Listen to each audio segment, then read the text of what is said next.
Hey, what's up guys? John here. 5 more banks have officially now been downgraded. Multiple U.S. banks were hit with a downgrade from S&P. S&P downgrading multiple U.S. banks. And since Silicon Valley Bank collapsed, banks have only lent out nationwide $30 billion. Now, historically, over a 5-month period, banks would lend between $150 to $200 billion in loans. So banking has really seen a significant pullback when it comes to lending, and that's how they make their money. An 80% drawdown on that income is a real big problem. But there's some huge curveballs coming to the banking sector that I believe is going to have a really big impact on the real estate market, both residential and commercial, auto loans, credit cards, all bank lending as a whole. And there's a real big black swan event that nobody's talking about that I believe is about to wreck this banking system, this entire economy over the next month or 2 months. At least that's what the trend is showing. I'm going to show you this because it's shocking and nobody's talking about it. Please hit the like button. When you hit the like button, YouTube's going to share this content to educate more people about what's really going on in the U.S. banking system and the economy and the real estate market. And if you want to fix your credit, you want to position yourself for the greatest wealth transfer of all time, which we are in right now. Started in 2020, it's ramping up. Right now, I think over the next couple of years, it's going to be unreal, the amount of wealth that's being transferred. And as banks start to pull back on lending, the first people to get cut is going to be people with bad credit and average credit. Average credit score in America is a 698. You want to be at 750, 770, 800 and above. At least 750 is at an absolute minimum, ideally closer to 780, 800 in that range. If you need help, we'd love to help you at my company, greatcreditfast.com. That's greatcreditfast.com. Click the link in the description to schedule a free strategy session. Take a look at this. S&P downgrades 5 regional banks facing tough operating conditions. These banks are Associated Bank Corp, Commercia, Key Corp, UMB Financial Corp, Valley National Bank Corp, while revising its outlook on negative on 2 other regional banks, right? Well, look at this. U.S. bank deposits down $1 trillion in the last 14 months. Look at what's happening with bank deposits. This is absolutely showing you the true state of the everyday American consumer. People just have less money, but now they have more debt than ever. They have more debt than ever and less money to pay that debt. Interest rates are going to continue to rise. Fed Reserve officials continue to see significant inflation risk that may require more rate hikes. I saw this today. Just-in interest rate cuts are now no longer expected to begin until June of next year, 2024. How are Americans going to be able to withstand this amount of pressure that's being put on us? Everything is through the roof. They say inflation is 3% now. I don't know if anyone believes that. Everything is sky high. I believe we're going to start to see a lot of defaults on autos, on credit cards, on student loans, credit cards. Everything is just going to continue to get more and more challenging for everyday Americans. And so what's ultimately going to happen? Banks are going to start to underwrite risk differently, and they're going to lend less and less money based on the amount of risk that they're taking. And we're seeing it right now in the housing market. U.S. home purchase applications hit the lowest since 1995, right? This came out today, about 2 hours ago, right? So you're already starting to see it in the real estate market. I mean, American consumer debt stress is mounting. Mortgage rates top 7%. Credit card liabilities hit $1 trillion, and now auto loan defaults are on the rise. 7% mortgage rate, by the way, that is if you have perfect credit. I mean, like an 850 credit score, clean W-2s, cash in the bank, you're the ideal borrower. Even then, you're probably looking at 7.2, 7.3. If you have the average credit score in America, you're probably 8%.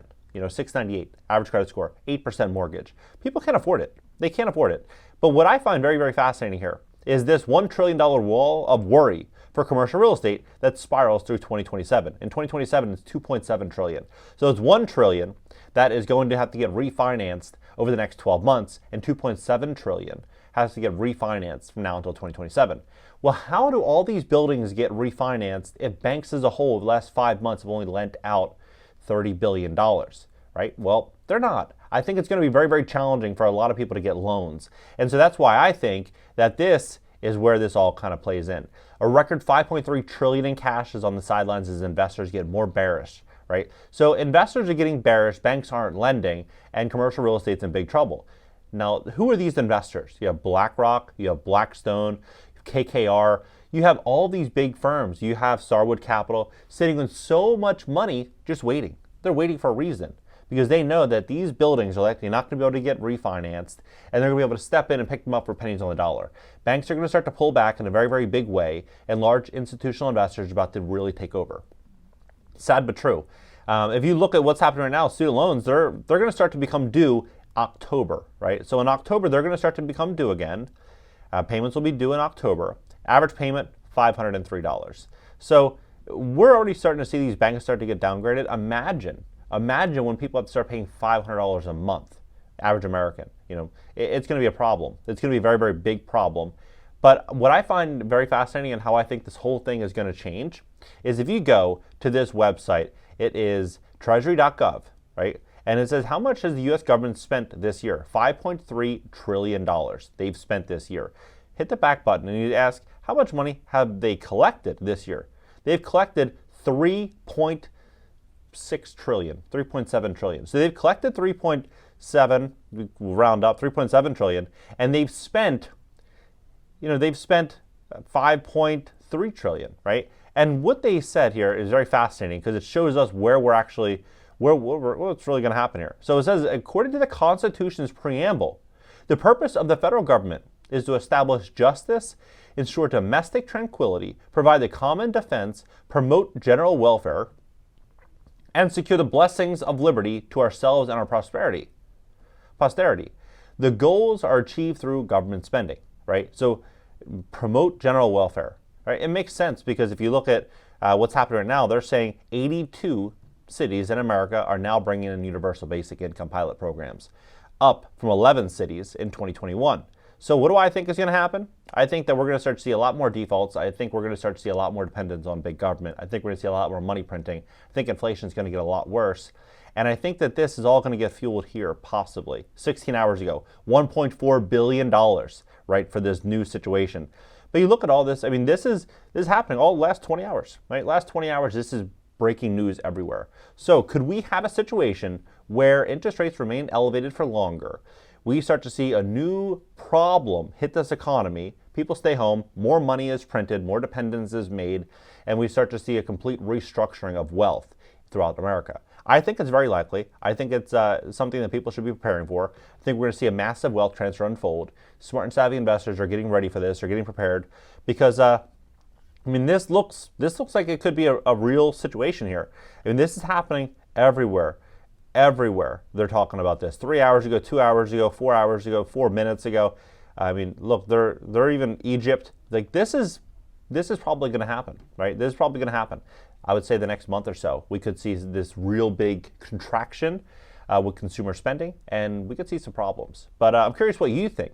I believe this, with these problems, you're going to start to see a lot of opportunities to invest in real estate. You're going to see opportunities to, restructure your business or potentially grow and scale a business based on, the changes in the world. I mean, try to see the positive in things.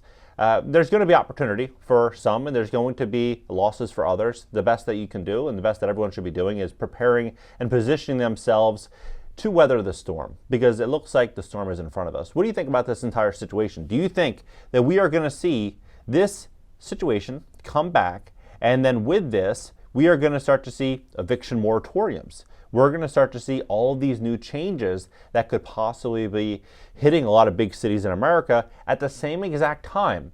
Big banks are not lending, and commercial real estate has to get refinanced, right?